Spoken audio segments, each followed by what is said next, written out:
Bienvenidos a la semana 13 del curso de Psicología. Mi nombre es Elena González y voy a ser la responsable de aclararle los puntos del tema relacionado con afectividad. En este capítulo vamos a revisar qué es la afectividad, cuáles son sus componentes, cuáles son los diferentes tipos de manifestaciones afectivas que existen, cuál es la relación que existe con la cognición, qué tipos de emociones existen y cómo nos podemos llegar a alcanzar lo que es el autocontrol emocional. Empecemos con la definición de afectividad. Cuando hablamos de afectividad así en general, hablamos del tema grande. O sea, la afectividad son todas las disposiciones psicofisiológicas compuestas por dimensiones de naturaleza bipolar. Quiere decir que todos los afectos son bipolares, agrado o desagrado, relajación o exaltación. O sea, eso es afectividad. La afectividad puede manifestarse de varias maneras.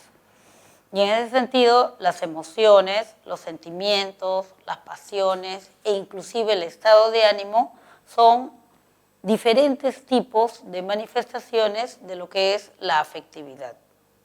Vamos a empezar a revisar qué cosa es la emoción. La emoción es, a diferencia de los sentimientos, una manifestación afectiva súbita, repentina, aparece de pronto y está muy ligado a lo que es la situación que la provoca. Por lo tanto, al ser súbita, repentina y una reacción fuerte, provoca una alteración en la percepción. Eso significa que a causa de una emoción nosotros podemos equivocar la forma de interpretar determinadas sensaciones. Está muy relacionado a un estímulo y generalmente su duración es breve. Los sentimientos, en cambio, son un poco más permanentes. Vendrían a ser algo así como el resultado de lo que queda de las emociones, del recuerdo que tenemos de las emociones.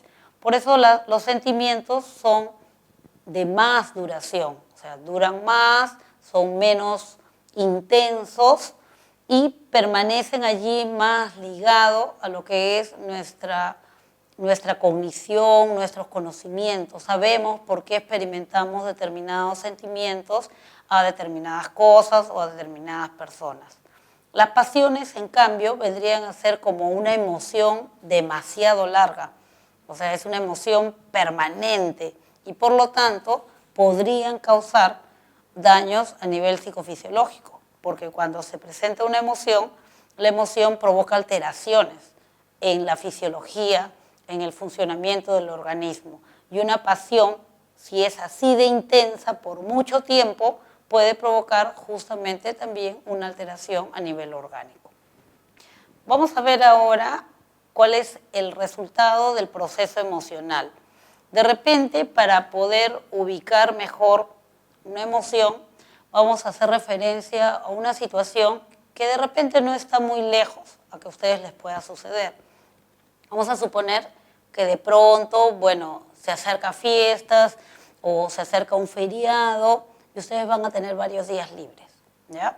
Entonces, vamos a suponer que su familia, sus padres, le dicen vamos a ir de paseo a X sitio, a un sitio donde ustedes no conocen a nadie, ¿ya? No hay un tío, no hay un primo, no hay un amigo, no hay nadie.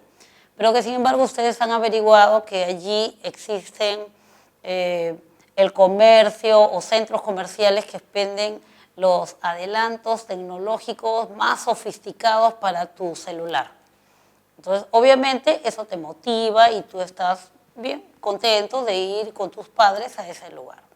Supongamos que llegan al sitio y llegan tarde, casi noche, 7 de la noche, algo así. Entonces, justamente, al llegar al hotel, ustedes ven que cerca de su hotel está ese sitio donde les han dicho, la galería, donde les han dicho que venden esos sofisticados accesorios tecnológicos para su celular. Entonces, tú pides ir, ¿no? Quiero ir un ratito antes de acostarme porque como tenemos todo cronogramado, de repente no nos alcanza el tiempo para ir. Y bueno, ruego, ruego, ruego, y finalmente tu papá o tu mamá te dice, está bien, pero necesitamos acostarnos temprano, así que lleva a tu hermanito para que se canse y venga de frente a dormir. Tú no quieres llevar a tu hermanito, tú quieres ir a ver todo eso que te han dicho que es tan interesante. Pero igual la condición es esa, o llevas al hermanito o no vas. Bueno, regañadientes, te vas con el hermanito. Te vas con el hermanito y el hermanito que quiere ver otra cosa, que no quiere caminar, etc. De pronto, tú descubres que efectivamente ahí venden cosas muy interesantes y estás muy interesado, estás mirándolas, estás con tu hermanito allí, de pronto ves que hay algo para niños, entonces volteas para decirle a tu hermanito que él también puede disfrutar del paseo, volteas y ya no está tu hermano. ¿Qué es lo que experimentas en ese instante?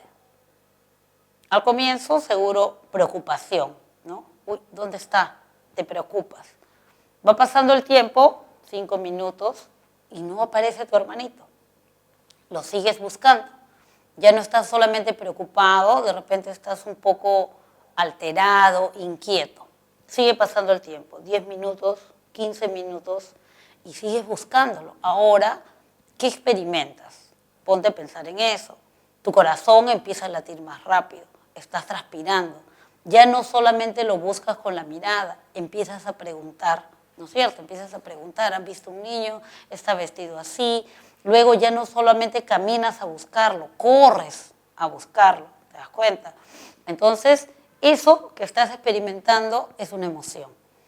Tú no entraste a la galería con esa emoción, sin embargo, ahora estás experimentando. Ya no solamente es preocupación, inquietud, ya no solamente es miedo, de repente sigue pasando el tiempo, 20 minutos y no aparece. Ya es pánico, temor, empiezan a aparecer una serie de pensamientos. ¿Y si lo robaron? ¿Y si ya no está aquí? ¿Y si por gusto estoy buscando? ¿Y si trafican con niños? Acuérdate, no conoces a nadie en esa ciudad. Entonces tú sigues buscando y estás, ¿qué voy a decir en mi casa? ¿Qué le digo a mi mamá? Entonces empiezas a correr, a buscar, ya no solo a mirar, a gritar y a preguntar por él, ¿no es cierto? De pronto ves hacia lo lejos y una señora lo tiene de la mano, ¿no es cierto? Te acercas, agarras el hermanito, ni siquiera preguntas nada, agarras el hermanito, lo cargas y te lo llevas. Ahora ya no estás asustado, ahora te lo llevas, sales de la galería, llegas a tu casa, lo dejas a tu hermano cansadísimo. Preguntémonos lo siguiente, ¿entraste a la galería asustado? No. ¿Saliste de la galería asustado? No. Eso es una emoción. O sea, una emoción es breve, una emoción dura tanto como el acontecimiento que lo provoca. ¿Se dan cuenta? Entonces, esa es una de las características. Y ahí, en el relato ficticio, pero no, de repente no lejano que hemos hecho, hemos visto que la emoción tiene 3 componentes fundamentales. En primer lugar, un componente fisiológico. El componente fisiológico es el que está relacionado con la alteración de lo que, recordemos un poquito, del sistema nervioso simpático. O sea, tengo miedo y mi organismo se prepara para enfrentar el miedo o para huir de él. Y entonces tu corazón empieza a latir más rápido porque está bombeando más sangre para que tus piernas tengan más energías, tus brazos también, y empieza a producirse mayor cantidad de glucosa y todos los cambios que tú conoces que se producen con la alteración del sistema nervioso simpático. También podemos visualizar un componente conductual. El componente conductual está referido a las conductas, a todo lo que es manifiesto, tus acciones y tus gestos. Entonces, hubieron cambios en tus acciones. Al comienzo solo mirabas, después caminabas, después corrías, después gritabas. Entonces, eso es el componente conductual de la emoción. Los gestos, si alguien hubiera entrado en ese momento y tú no le decías nada, te veía el rostro y se daba cuenta que estabas con miedo.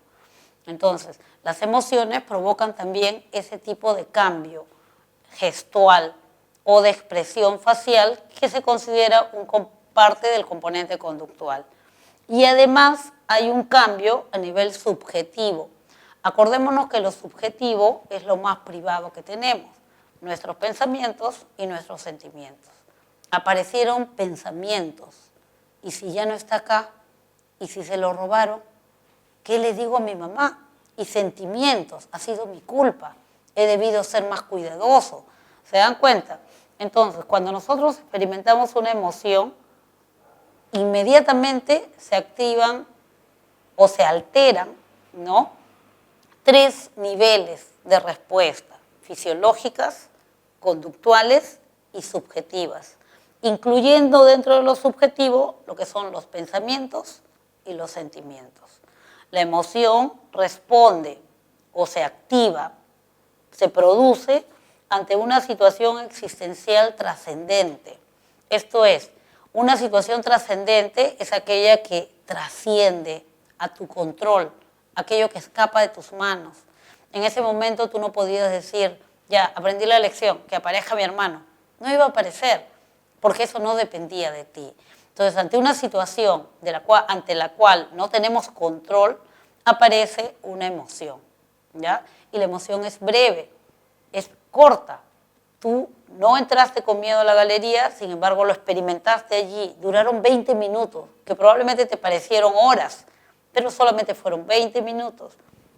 Tampoco saliste de la galería con miedo, saliste de repente contento, feliz, cansado también, ¿no? Pero fue una emoción que se cambió inmediatamente por otra. Estabas asustado y de pronto ya estabas contento porque lo habías encontrado. Bien, ese es el discurrir de lo que llamamos el proceso emocional. Las emociones son importantes de estudiarlas porque de todos los estados afectivos, por ser la más intensa, nos muestra con mayor claridad sus componentes.